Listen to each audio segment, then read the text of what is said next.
Hi, ನಮಸ್ತೆ. ಎಲ್ಲರೂ ಹೇಗಿದ್ದೀರಾ? ಚೆನ್ನಾಗಿದ್ದೀರಾ ಅಂತ ಹೇಳಿ ಭಾವಿಸ್ತೀನಿ.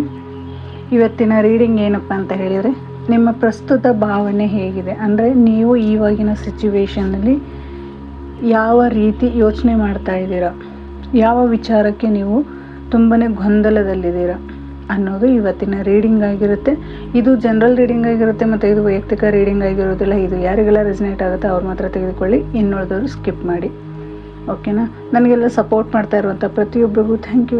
ಹೀಗೆ ಸಪೋರ್ಟ್ ಮಾಡ್ತಾ ಇರಿ ಅಂತ ಹೇಳ್ತಾ ಇವತ್ತಿನ ರೀಡಿಂಗ್ನ ನೋಡೋಣ. ಇವಾಗ ನಿಮ್ಮ ಮನಸ್ಥಿತಿ ಹೇಗಿದೆ? ಯಾವ ವಿಚಾರದ ಬಗ್ಗೆ ಜಾಸ್ತಿ ಯೋಚನೆ ಮಾಡ್ತಾ ಇದ್ದೀರಾ? ಡೀಪಾಗಿ ಯೋಚನೆ ಮಾಡ್ತಾ ಇದ್ದೀರಾ? ಅದರಿಂದ ಹೇಗೆ ಹೊರ ಬರಬೇಕು ಅಂತ ಇದ್ದೀರಾ? ಆದರೆ ನಿಮಗೆ ಯೂನಿವರ್ಸ್ ಆಗಿರ್ಬೋದು ಅಥವಾ ಏಂಜಲ್ಸ್ ನಿಮಗೆ ಯಾವ ಗೈಡೆನ್ಸ್ ಕೊಡ್ತಾ ಇದ್ದಾರೆ? ನೀವು ಯೋಚನೆ ಮಾಡ್ತಾ ಇರುವಂಥ ರೀತಿ ಸರಿ ಇದೆಯಾ, ತಪ್ಪಿದೆಯಾ? ಓಕೆನಾ? ಇದು ಇಷ್ಟೆಲ್ಲ ಇವತ್ತು ರೀಡಿಂಗಲ್ಲಿ ನೋಡೋಣ. ನಾನು ಜಸ್ಟ್ ಒಂದು ವಿಚಾರ ತಗೋತಾ ಇಲ್ಲ, ಇದು ಜನರಲ್ ಆಗಿರೋದ್ರಿಂದ ಪೂರ್ತಿ ನಿಮ್ಮ ಸಿಚುವೇಶನ್, ಇಲ್ಲಿ ಯಾರ್ಯಾರೆಲ್ಲ ನೋಡ್ತಾ ಇದ್ದೀರಾ ಅವರೆಲ್ಲರಿಗೂ ಇದು ಕನೆಕ್ಟ್ ಆಗಬೇಕು. ಈ ಒಂದೇ ವಿಚಾರ ಅಂತ ಹೇಳಿದರೆ ಅದು ಪರ್ಟಿಕ್ಯುಲರ್ ವಿಚಾರ ಆಗಿ ತಗೊಂಡಿರ್ತೀನಿ. ಬಟ್ ಇದು ಜನರಲ್ ಆಗಿ ನಿಮ್ಮ ಮನಸ್ಥಿತಿ ಅಂತ ಹೇಳಿದರೆ ಪ್ರತಿಯೊಬ್ಬರ ನೋಡುವಂತಹ ವ್ಯಕ್ತಿಗಳಿಗೆ ಇದು ರೆಸನೇಟ್ ಆಗಬಹುದು, ಆಗದೇನೆ ಇರಬಹುದು. ಏಕೆಂದರೆ ಒಬ್ಬೊಬ್ಬರ ಮನಸ್ಥಿತಿ ಒಬ್ಬೊಬ್ಬರಿಗೆ ಒಂದೊಂದು ಥರ ಇರುತ್ತೆ ಅಲ್ವಾ? ಈಗ ಈ ಕ್ಷಣದಲ್ಲಿ ನಾವು ಏನು ಯೋಚನೆ ಮಾಡ್ತಾ ಇದ್ದೀವಿ, ಯಾಕೆ ಯೋಚನೆ ಮಾಡ್ತಾ ಇದ್ದೀವಿ, ಏನು ಆಗ್ತಾ ಇದೆ ನಮ್ಮ ಲೈಫಲ್ಲಿ ಅನ್ನೋದು ತಿಳ್ಕೊಬೇಕು ಅನ್ನೋರಿಗೆ ಈ ರೀಡಿಂಗ್ ಆಗಿರುತ್ತೆ. ಓಕೆನಾ? Thank you so much.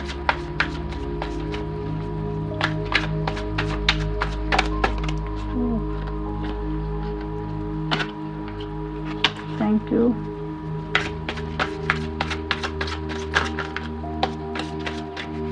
ನಿಮ್ಮ ಮನಸ್ಸು ಯಾಕೆ ಭಾರವಾಗಿದೆ? ಯಾಕೆ ನೀವು ಯೋಚನೆ ಮಾಡ್ತಾ ಇದ್ದೀರಾ? ಏನು ಅಂಥದ್ದಾಗಿದೆ ನಿಮ್ಮ ಲೈಫಲ್ಲಿ? ನೀವು ಹೋಗ್ತಾ ಇರೋ ದಾರಿ ಸರಿ ಇದೆಯಾ ಅಥವಾ ಇಲ್ವಾ? ಯಾವ ವಿಚಾರಕ್ಕೆ ನೀವು ವಿಚಾರ ಮಾಡ್ತಾ ಇದ್ದೀರಾ? ರಿಲೇಷನ್ಶಿಪ್ಪಿಗೆ ಅಥವಾ ನೀವು ಫೈನಾನ್ಷಿಯಲ್ ವಿಚಾರದಲ್ಲಿ ಏನಾದರೂ ನೀವು ಇದು ಮಾಡ್ತಾ ಇದ್ದೀರಾ ಅಥವಾ ಆರೋಗ್ಯದ ವಿಚಾರವಾಗಿ ಏನಾದರೂ ಗಾಢವಾಗಿ ಯೋಚನೆ ಮಾಡ್ತಾ ಇದ್ದೀರಾ ಅನ್ನೋದು ನೋಡೋಣ. ಓಕೆನಾ? Okay, the Devil, not bad. 5 of Swords, 4 of Cups, Queen of Pentacles, Ace of Swords. Okay, ನಾನು ಆವಾಗಲೇ ಹೇಳಿದೆ ಮನಸ್ಸಿಗೆ ತುಂಬ ಭಾರವಾಗಿದೆ ನಿಮ್ಮ ಮನಸ್ಸು. ಎಲ್ಲ ರೀತಿಯಿಂದನೂ ಯೋಚನೆ ಮಾಡ್ತಾ ಇದ್ದೀರಾ, ಇದರಿಂದ ಹೇಗೆ ಹೊರ ಬರಬೇಕು, ಏನು ಮಾಡಬೇಕು ಅಂತ ಹೇಳಿ. ರಿಲೇಷನ್ಶಿಪ್ಪಲ್ಲಾಗಿರ್ಬೋದು ಅಥವಾ ಹೊರಗೆ ನೀವು ಮಾಡುವಂತಹ ಕೆಲಸದಲ್ಲಾಗಿರ್ಬೋದು ಅಥವಾ ನೀವು ನಂಬಿರುವಂತಹ ವ್ಯಕ್ತಿಗಳ ಬಗ್ಗೆ ನೀವು ಯೋಚನೆ ಮಾಡ್ತಾ ಇರ್ಬೋದು. ಓಕೆನಾ? ಅದರಿಂದ ನೀವು ತುಂಬಾ ಲಾಸ್ ಮಾಡ್ಕೊಂಡಿದ್ದೀರಾ. ನಿಮ್ಮ ಟೈಮ್ ಲಾಸ್ ಮಾಡ್ಕೊಂಡಿದ್ದೀರಾ, ನಿಮ್ಮ ಹಣವನ್ನು ಲಾಸ್ ಮಾಡ್ಕೊಂಡಿದ್ದೀರಾ, ಅಥವಾ ನಿಮ್ಮ ಸಂಬಂಧದಲ್ಲಿರುವಂತಹ ಮಾತುಕತೆಯಲ್ಲಾಗಿರ್ಬೋದು ಅಥವಾ ಬೇರೆ ಯಾವುದೋ ಒಂದು ವಿಚಾರಕ್ಕೆ ನೀವೇನು ಮಾಡ್ಕೊಂಡಿದ್ದೀರಾ, ನಿಮ್ಮನ್ನು ನೀವು ಕಟ್ಟಿ ಹಾಕ್ಕೊಂಡಿದ್ದೀರಾ ಅಂತಲೂ ಸಹಿತ ಇಲ್ಲಿ ಹೇಳ್ಬೋದು. ಇಲ್ಲಿ ನಿಮ್ಮ ಜೀವನದಲ್ಲಿ ಒಂದು ಸೀಕ್ರೆಟ್ ನಡೀತಾ ಇದೆ ಅಂತ ಹೇಳ್ಬೋದು. ಇಲ್ಲಿ ದ ಡೆವಿಲ್ ಕಾರ್ಡ್ ಏನು ಹೇಳುತ್ತಪ್ಪ ಅಂತ, ಪೂರ್ತಿ ಒಂದು ನಿಮ್ಮ ಮೈಂಡ್ ಆಗಿರ್ಬೋದು, ನಿಮ್ಮ ಮನಸ್ಥಿತಿ ಆಗಿರ್ಬೋದು, ನಿಮ್ಮ ಸುತ್ತಮುತ್ತ ಇರುವಂಥ ಜನಗಳಾಗಿರ್ಬೋದು ಅಥವಾ ನೀವು ಇರುವಂತಹ ಮನೆಯಲ್ಲಾಗಿರ್ಬೋದು, ಒಂದು ನಕಾರಾತ್ಮಕ ಶಕ್ತಿಯಿಂದ ನೀವು ತುಂಬಿಕೊಂಡಿದ್ದೀರ. ಇಲ್ಲಿ ಯಾವ ರೀತಿ ಅಂತ ಹೇಳಿದರೆ, ನೀವೊಂದು ಆ್ಯಕ್ಷನ್ ತಗೋಬೇಕಾಗಿತ್ತು, ಬಟ್ ಆ ಆ್ಯಕ್ಷನ್ ತಗೋತಾ ಇಲ್ಲ. ಯಾವ ಆ್ಯಕ್ಷನ್? ನಿಮಗೆ ನಿಮ್ಮದೇ ಆದ ಒಂದು ಲೈಫನ್ನ ಸರಿ ಮಾಡ್ಕೋಬೇಕು, ಇದರಿಂದ ಹೇಗಾದರೂ ನಮ್ಮ ಮನೆಯವರಾಗಿರ್ಬೋದು, ಅಂದರೆ ಇದ್ರಲ್ಲಿ ಥರ್ಡ್ ಪಾರ್ಟಿ ಸಿಚುವೇಶನ್ ಆಗಿರ್ಬೋದು ಅಥವಾ ನಿಮ್ಮ ರಿಲೇಷನ್ಶಿಪ್ಪಲ್ಲಾಗಿರ್ಬೋದು ಅಥವಾ ಮನೇಲಿ ಸುಮ್ಮನೆ ಸಣ್ಣ ಪುಟ್ಟಕ್ಕೆ ಜಗಳ ಆಗ್ತಾ ಇರ್ಬೋದು, ಕಿರಿಕಿರಿ, ನೋವು ಇವೆಲ್ಲ ಅನುಭವಿಸ್ತಾ ಇದ್ದೀರ ಅಲ್ವಾ? ಈ ಅನುಭವಿಸ್ತಾ ಇರೋದು ಏನಕ್ಕೆ ಆಗ್ತಾ ಇದೆ? ನೀವು ಇಲ್ಲದೇ ಇರುವಂತಹ ಕಾರಣಗಳನ್ನು ಹುಡುಕಿಕೊಂಡು ಅಲ್ಲಿ ಮಾನಸಿಕವಾಗಿ ಹಿಂಸೆ ಅನುಭವಿಸ್ತಾ ಇದ್ದೀರಾ. ಓಕೆನಾ? ಇಲ್ಲಿ ಆ ವ್ಯಕ್ತಿಗಳು, ನೀವು ಯಾರ ಬಗ್ಗೆ ಯೋಚನೆ ಮಾಡ್ತಾ ಇದ್ದೀರಾ, ಅವರು ಏನೋ ಒಂದು ನಿಮ್ಮಿಂದ ಮುಚ್ಚಿಡ್ತಾ ಇದ್ದಾರೆ. ನಿಮ್ಮ ಬಗ್ಗೆ ನಿಮ್ಮ ಹತ್ತಿರ ಯಾವುದೋ ಒಂದು ವಿಚಾರವಾಗಿ ಸೀಕ್ರೆಟ್ ಮಾಡ್ತಾ ಇದ್ದಾರೆ ಅಂತಲೂ ಸಹಿತ ಇಲ್ಲಿ ಹೇಳ್ಬೋದು. ನಿಮಗೆ ಗೊತ್ತಾಗ್ತಾ ಇದೆ ಅವ್ರು ಏನೋ ನನ್ನ ಹತ್ರ ಸೀಕ್ರೆಟ್ ಮಾಡ್ತಾ ಇದ್ದಾರೆ, ಅವ್ರು ನನಗೆ ಯಾವುದೋ ಒಂದು ವಿಚಾರನ ಹೇಳ್ತಾ ಇಲ್ಲ ಅಂತ ನಿಮಗೆ ಆಲ್ರೆಡಿ ಗೊತ್ತಾಗ್ತಾ ಇದೆ. ಬಟ್ ಅಲ್ಲಿ ಏನಾಗ್ತಾ ಇದೆಪ್ಪ ಅಂದರೆ, ಒಂದು ಮಾನಸಿಕವಾಗಿ ನಿಮ್ಮ ಎದುರಿಗಿರುವಂತಹ ವ್ಯಕ್ತಿಗಳು ಅವರು ಮಾಡ್ತಾ ಇರುವಂತಹ ಸಿಟ್ಟಾಗಿರ್ಬೋದು, ನಿಮ್ಮ ಮೇಲೆ ಮಾಡ್ತಿರುವಂತಹ ಕೂಗಾಟ, ಚಿಗುರಾಟ, ಅಥವಾ ಬೇರೆಯವರು ಯಾರೋ ನಿಮ್ಮ ಬಗ್ಗೆ ಏನೋ ಒಂದು ಗಾಸಿಪ್ ಮಾಡ್ತಾ ಇರೋದ್ರಿಂದ ಆಗಿರ್ಬೋದು, ಅಥವಾ ಆಫೀಸಲ್ಲಿ ನಿಮಗೆ ನಿಮ್ಮ ಬಗ್ಗೆ ಯಾರೋ ಏನೋ ಮಾತಾಡ್ತಾ ಇರ್ಬೋದು. ಈ ರೀತಿಯಾದಂತಹ ಮಾತುಕತೆಗಳನ್ನೆಲ್ಲ ನೋಡಿ ನೀವೇನು ಮಾಡ್ತಾ ಇದ್ದೀರ, ಸುಮ್ಮನೆ ಟೆನ್ಷನ್ ತೊಗೋತಾ ಇದ್ದೀರ.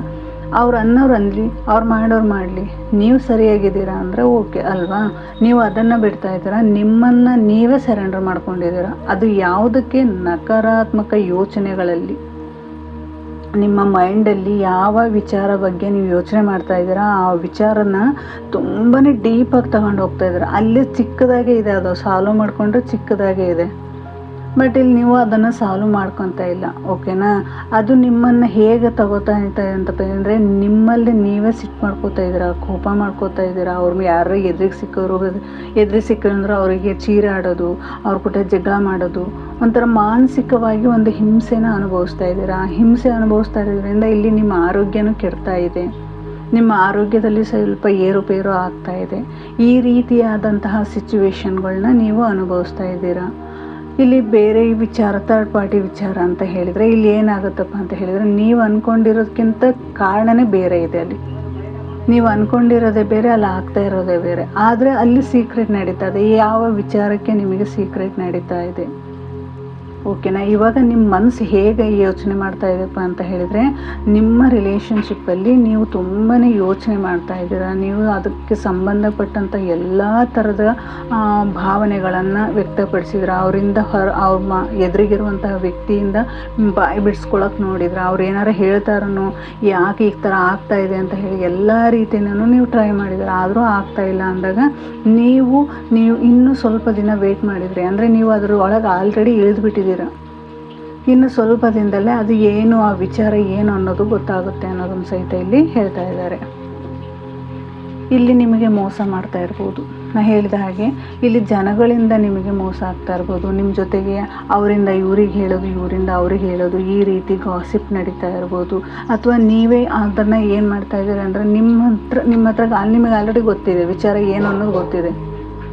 ಆ ವಿಚಾರ ಏನು ಅಂತ ಗೊತ್ತಿದ್ದಾಗೂ ಸಹಿತ ಅದನ್ನು ಏನು ಮಾಡ್ತಾ ಇದ್ದೀರ ಅಂದರೆ, ನೀವೇ ಇನ್ನೂ ಹೆಚ್ಚು ಮಾಡ್ಕೋತಾ ಇದ್ದೀರ. ಅಂದರೆ ನಿಮ್ಮ ಸುತ್ತಮುತ್ತ ಇರುವಂಥ ವ್ಯಕ್ತಿಗಳು ಅದ್ರ ಬಗ್ಗೆ ಬಂದು ನಿಮ್ಮ ಹತ್ರ ಚಾಡಿ ಹೇಳ್ತಾ ಇರ್ಬೋದು, ಅಥವಾ ನೀವು ಅವ್ರ ಹತ್ರ ಹೋಗಿ ಕೇಳ್ತಾ ಇರ್ಬೋದು ಏನಾಗಿದೆ ಅಂತ ಹೇಳಿ, ಫೋನ್ ಮುಖಾಂತರ ಆಗಿರ್ಬೋದು.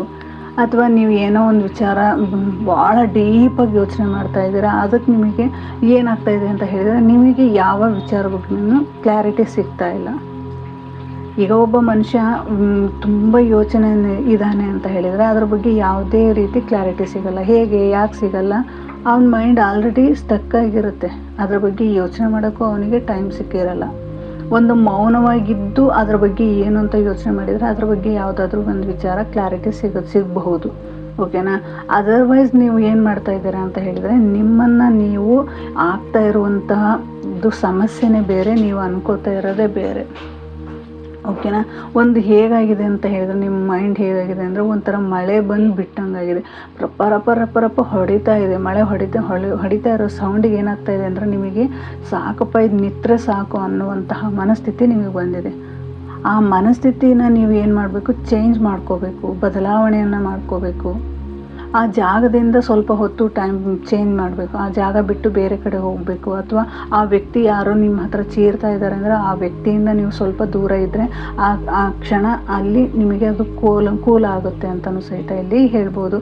ಅಂದರೆ ಯಾವುದೇ ಥರದ ಸಿಚುವೇಶನ್ ಆಗಿರ್ಬೋದು ನೀವು ಅನುಭವಿಸ್ತಾ ಇರೋದು. ಓಕೆನಾ?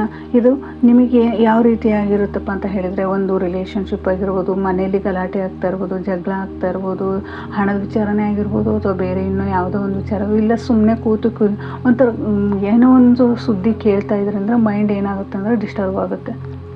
ಇವ್ರು ಯಾಕೆ ಇಲ್ಲಿ ಬಂದಿದ್ದಾರೆ ಅನ್ನುವಂತಹ ಮನಸ್ಥಿತಿ ನಿಮಗೆ ಆಗಿರುತ್ತೆ. ಆ ಥರ ಟೆನ್ಷನ್ ಮಾಡ್ಕೋತಾ ಇದ್ದೀರಾ, ಆ ಥರ ಹೆಲ್ತ್ ಕೆಡಿಸ್ಕೋತಾ ಇದ್ದೀರಾ. ನಿಮ್ಮ ಆರೋಗ್ಯನೇ ನೀವು ಇದು ಮಾಡ್ತಾಯಿಲ್ಲ, ಒಂದು ಸೆಲ್ಫ್ ಕೇರ್ ಮಾಡ್ತಾ ಇಲ್ಲ ಅಂತಲೂ ಸಹಿತ ಇಲ್ಲಿ ಹೇಳ್ತಾ ಇದ್ದಾರೆ. ಇಲ್ಲಿ ಹೇಳ್ತಾ ಇದ್ದಾರೆ, ಯೂನಿವರ್ಸ್ ಏನು ಹೇಳ್ತಾ ಇದ್ದಾರಪ್ಪ ಅಂತ, ಎಲ್ಲದೂ ನಿಮ್ಮ ಹತ್ರ ಇದೆ. ನಿಮ್ಮ ಹತ್ರ ಗ್ರೋತ್ ಇದೆ, ಸಕ್ಸಸ್ ಇದೆ, ನಿಮ್ಮಲ್ಲಿ ಎಲ್ಲನೂ ಇದೆ. ಆದರೂ ಸಹಿತ ನೀವೇನು ಮಾಡ್ತಾಯಿದ್ದೀರ, ಮಂಕಾಗಿದ್ದೀರ. ಯಾಕಾಗಿದ್ದೀರ? ಇದು ಯಾವುದು ನನಗಲ್ಲ, ಇದು ಏನಕ್ಕೆ ಆಗ್ತಾಯಿದೆ, ಇಲ್ಲಿ ಮುಂದೆ ಆಗ್ತಾ ಇರೋದು ಏನಾಗ್ತಾಯಿದೆ ನನಗೆ, ನಾನು ಯಾವುದಾದ್ರೂ ಒಂದು ಬುನಾದಿ ಹಾಕ್ಕೋಬೇಕು, ಒಂದು ಗಟ್ಟಿ ನಿರ್ಧಾರ ತಗೋಬೇಕು. ಇದು ಸರಿನಾ, ಇದು ತಪ್ಪಾ, ಯಾವ ದಾರಿ ನನಗೆ ಕಾಣ್ತಾ ಇಲ್ಲ. ಆಲ್ರೆಡಿ ನಿಮಗೆ ದಾರಿ ಕಾಣ್ತಾ ಇದೆ, ಬಟ್ ನೀವು ಅಂದ್ಕೊಂಡಿರೋದು ಇಲ್ಲಿ ಏನಾಗಿದೆ ಅಂತ ಹೇಳಿದರೆ, ಬೇರೆಯವರ ಮಾತಿಗೆ ಮಂಕಾಗಿದ್ದೀರ, ಬೇರೆಯವರ ವಿಚಾರಕ್ಕೆ ಮಂಕಾಗಿದ್ದೀರ, ಕ್ಲಾರಿಟಿ ಸಿಗ್ತಾ ಇಲ್ಲ, ಯೋಚನೆಗಳು ಜಾಸ್ತಿ ತುಂಬಿಕೊಂಡಿದ್ದೀರ. ಇವಾಗಿನ ಪರಿಸ್ಥಿತಿ ಹೇಗಿದೆ ಅಂತ ಹೇಳಿದರೆ, ನೀವಾಗಿಲ್ಲ. ನೀವು ಅಲ್ಲಿ ನಡೀತಾ ಇರೋದೇ ಒಂದು, ನೀವು ಮಾಡ್ತಾ ಇರೋದೇ ಒಂದು. ನಿಮ್ಮ ಮಾತುಕತೆ ಏನಾಗಿದೆ ಅಂತ ಹೇಳಿದರೆ, ಸ್ವಲ್ಪನೂ ಯಾವ ವಿಚಾರಕ್ಕೂ ಸಹಿತ ನೀವು ಬಗ್ಗದೇ ಇರುವಂಥದ್ದು. ಇಲ್ಲಿ ಮಾನಸಿಕವಾಗಿ ಯಾರೋ ಏನೋ ಹೇಳ್ತಾ ಇದ್ದಾರೆ, ಯಾರೋ ಏನೋ ಮಾತಾಡ್ತಾ ಇದ್ದಾರೆ, ಯಾರೋ ನನಗೆ ಏನೋ ತೊಂದರೆ ಕೊಡ್ತಾ ಇದ್ದಾರೆ ಅನ್ನುವಂತಹ ಮನಸ್ಥಿತಿ ನಿಮ್ಮದು. ನಿಮಗೆ ಆ ರೀತಿ ಮನಸ್ಥಿತಿ ಬರೋದಕ್ಕೆ ಸಹಜನೇ. ಯಾಕೆಂದರೆ ಇಲ್ಲಿ ಆಗ್ತಾ ಇರೋದು ನಿಮ್ಮ ಜೀವನದಲ್ಲಿ ಅದೇ ಥರನೇ. ಓಕೆನಾ? ಒಂದು ನಕಾರಾತ್ಮಕ ಶಕ್ತಿಯಾಗಿರ್ಬೋದು, ಅಥವಾ ನಿಮ್ಮನ್ನೇ ನೀವು ಅಳವಡಿಸ್ಕೊಂಡಿರೋದು, ಅಥವಾ ನಿಮ್ಮನ್ನು ನೀವು ಮಾಡ್ಕೊಂಡಿರೋದು, ಅಥವಾ ಆಲೋಚನೆಗಳು ನಿಮ್ಮ ಮೈಂಡಿಗೆ ಬರ್ತಾ ಇರ್ಬೋದು. ಈಗ ಕೂತಲ್ಲಿ ಕೂರೋಕ್ಕಾಗ್ತಾಯಿಲ್ಲ, ನಿತ್ತಲ್ಲಿ ನಿಲ್ಲಕ್ಕಾಗ್ತಿಲ್ಲ, ಏನು ಮಾಡೋದು ಅನ್ನೋದು ಮನಸ್ಥಿತಿ ನಿಮಗೆ ಗೊತ್ತಾಗ್ತಾ ಇಲ್ಲ. ಅಂಥ ಸಿಚುವೇಷನಲ್ಲಿದ್ದಾಗ ಯಾರು ಏನು ಹೇಳಿದ್ರು ಅದು ನಿಮಗೆ ಕ್ಲಾರಿಟಿ ಸಿಗೋದಿಲ್ಲ. ಓಕೆನಾ? ಈಗ ದೇವ್ರು ಬಂದು ನಮ್ಮ ಎದುರಿಗೆ ಹೇಳ್ತದಾನೆ ಅಂದ್ರೆ ನೀವು ಹೇಳ್ತಾ ಇರೋದು ಸುಳ್ಳು ಅನ್ನುವಂತಹ ಮನಸ್ಥಿತಿ ಇರುತ್ತೆ ಅಲ್ವಾ? ಈಗ ನಡೀತಾ ಇರೋದು ಅದೇ ಕ್ಷಣನೇ. ಯೂನಿವರ್ಸ್ ಪ್ಲ್ಯಾನೇ ಬೇರೆ ಇದೆ. ಇಲ್ಲಿ ಹೇಳ್ತಾ ಇದ್ದಾರೆ, ಇಲ್ಲಿ ನೋಡಿ ನಿಮಗೆ ಏನಂತ ಹೇಳ್ತಾ ಇದ್ದಾರೆ, ನಿಮ್ಮದು ರಿಲೇಷನ್ಶಿಪ್ಪಲ್ಲಿ ಇಲ್ಲಿ ಜಾಸ್ತಿ ಹೇಳ್ತಾ ಇರೋದು ರಿಲೇಷನ್ಶಿಪ್ ಬಗ್ಗೆ. ಯಾಕೆಂದರೆ ಇಲ್ಲಿ ಒಂದು ಮಾನಸಿಕವಾಗಿ ಹಿಂಸೆ ಅನುಭವಿಸ್ತಾ ಇದ್ದೀರಾ. ಅವರ ನಿಮ್ಮ ಎದುರಿಗಿರುವಂತಹ ಆ ವ್ಯಕ್ತಿಯ ಕೆಟ್ಟ ವರ್ತನೆಯಿಂದ ಆಗಿರ್ಬೋದು, ಅಥವಾ ಅವ್ರು ಮಾತಾಡೋ ಮಾತುಗಳಿಂದ ಆಗಿರ್ಬೋದು, ಅವ್ರು ಮಾಡ್ತಿರುವಂಥ ಅವ್ರ ಕೆಲಸಗಳಿಗಾಗಿರ್ಬೋದು, ಅಥವಾ ನಿಮ್ಮಿಂದ ಅವ್ರು ಏನೋ ನಿಮಗೆ ಆಲ್ರೆಡಿ ಆ ಸೀಕ್ರೆಟ್ ಏನೋ ಅಂತ ಗೊತ್ತಾಗಿದೆ, ಆದರೂ ಅವ್ರು ಅದನ್ನ ಹೇಳದೆ ಮುಚ್ಚಿಡ್ತಾ ಇರ್ಬೋದು. ಹೀಗೆಲ್ಲ ನಡೆದಾಗ ಮನುಷ್ಯನಿಗೆ ಏನಾಗುತ್ತೆ ಅಂತ ಹೇಳಿದರೆ, ನಾವು ನಂಬಿರುವಂತಹ ವ್ಯಕ್ತಿಗಳೇ ನಮಗೆ ಮೋಸ ಮಾಡಿದಾಗ ಯಾರು ಏನು ಹೇಳಿದ್ರು ಅದನ್ನು ಕೇಳುವಂತಹ ಮನಸ್ಥಿತಿ ನಮ್ಮದಾಗಿರಲ್ಲ.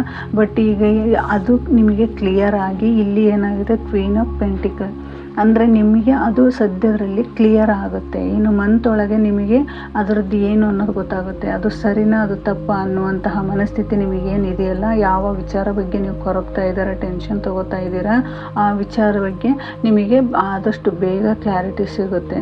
ಅದು ಕ್ಲಾರಿಟಿ ಆದಮೇಲೆ ನಿಮ್ಮ ಮೈಂಡ್ ಹೇಗಿರುತ್ತೆ ಅಂತ ಹೇಳಿದರೆ, ಒಂಥರ ಫ್ರೀ ಬರ್ಡ್ ಅಂತ ಹೇಳ್ತಾರಲ್ವ, ಆ ರೀತಿ ನಿಮ್ಮ ಮನಸ್ಥಿತಿ ಆಗುತ್ತೆ. ಅಂದರೆ ನೀವು ಏನೋ ಒಂದು ಸಾಧನೆ ಮಾಡಿದ್ರಿ, ಅಥವಾ ಏನೋ ಒಂದು ಗೆದ್ದೆ ಅನ್ನುವಂತಹ ಮನಸ್ಥಿತಿ. ಈಗ ನೀವು ಅಂದ್ಕೊಂಡಿರೋದೇನು, ನನ್ನ ಸಂಬಂಧ ಚೆನ್ನಾಗಾಗಲಿ, ನನ್ನ ಸಂಬಂಧದಲ್ಲಿ ಎಲ್ಲದೂ ಒಳ್ಳೆಯದಾಗಲಿ, ನನ್ನ ಫ್ಯಾಮಿಲಿ ಚೆನ್ನಾಗಿರಲಿ ಅನ್ನುವಂಥ ಮನಸ್ಥಿತಿ ನಿಮ್ಮದಾಗಿರುತ್ತೆ. ಅದೇ ಥರನೇ ನಿಮ್ಮ ಮನಸ್ಸು ಸಹಿತ ಒಂದು ನಿರಾಳವಾಗುತ್ತೆ. ಅಲ್ಲಿರುವಂತಹ ಎಲ್ಲ ಟೆನ್ಷನ್ನು ಸಹಿತ ಹೋಗುತ್ತೆ. ಆ ಟೆನ್ಷನ್ನಿಂದ ನೀವು ಫ್ರೀ ಆಗ್ತೀರಾ. ಅದು ಯಾವ ವಿಚಾರಕ್ಕೆ ನೀವು ಈ ಥರ ಆಗಿದ್ರಿ, ಇಷ್ಟು ಮನಸ್ಸು ಕೆಡಿಸ್ಕೊಂಡು ಹೆಲ್ತೆಲ್ಲ ಕೆಡಿಸ್ಕೊಂಡಿದ್ರಿ ಅನ್ನೋದಕ್ಕೆ ಒಂದು ಕ್ಲಾರಿಟಿ ಸಿಗುತ್ತೆ ಅನ್ನೋದನ್ನು ಸಹಿತ ಇಲ್ಲಿ ಹೇಳ್ಬೋದು. ಒಂದು ನಿಮ್ಮ ಮನಸ್ಸು ಯಾವ ರೀತಿ ಒಂದು ಪ್ಯೂರಿಟಿ ಆಗಿತ್ತು, ಒಂದು ಪವಿತ್ರವಾಗಿತ್ತು, ನೀವು ಸತ್ಯ ದಾರಿಲಿ ಹೋಗ್ತಾ ಇದ್ದೀರ. ಆ ಸತ್ಯ ದಾರಿಲಿರೋದ್ರಿಂದ ನಿಮಗೆ ಯೂನಿವರ್ಸ್ ಏನು ಮಾಡ್ತಾ ಇದ್ದಾರೆ, ನಿಮ್ಮದೇ ಆದಂತಹ ದಾರಿಗೆ ನಿಮಗೆ ಬೇಕಾಗಿರುವಂತಹದ್ದನ್ನೇ ಯೂನಿವರ್ಸ್ ಕೊಡ್ತಾ ಇದ್ದಾರೆ. ಇಲ್ಲಿ ಮೊಲ ಹೇಗೆ ಹೋಗ್ತಾ ಇದೆ ನೋಡಿ, ಅದೇ ಥರನೇ ನಿಮ್ಮ ಜೀವನದಲ್ಲಿ ಒಂದು ಶುದ್ಧವಾದ ಮನಸ್ಸನ್ನು, ಅಂದರೆ ನೀವು ಏನು ಇಷ್ಟು ದಿನ ಕೆಟ್ಟ ವರ್ತನೆಯಿಂದ ನಡೀತಾ ಇದ್ದ ಆ ವ್ಯಕ್ತಿ ಮನಸ್ಸು ಒಂದು ಬದಲಾವಣೆ ಬರುತ್ತೆ. ಆ ಬದಲಾವಣೆಯನ್ನು ನೀವು ನೋಡ್ತೀರಾ.